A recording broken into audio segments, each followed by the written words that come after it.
Kung maipit ka sa traffic at sumakit ang bulsa sa mahalang petrolyo, sabayan pa ng init ng ulo sa gitna ng matinding init, nakaka-bad vibes talaga.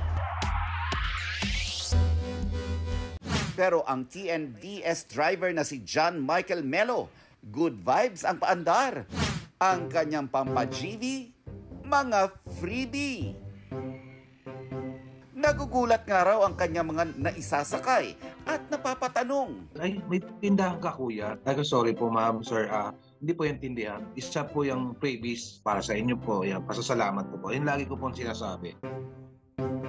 May pa-snacks, drinks, at hindi ka maiinip sa biyahe pa dahil meron ding pa-wifi, pa-film showing, at pa-karaoke.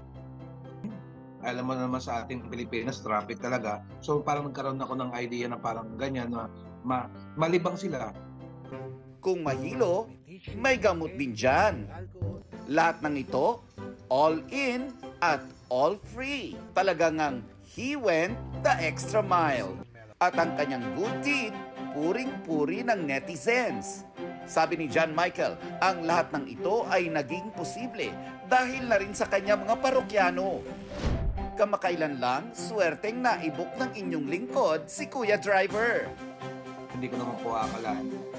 On the spot may sasakay kong isang news pastor. Pero indalo ko pa rin siya kasi yun po yung gawain ko po talaga. Kaya naman kuya, ang aming rating sa'yo, 5 out of 5.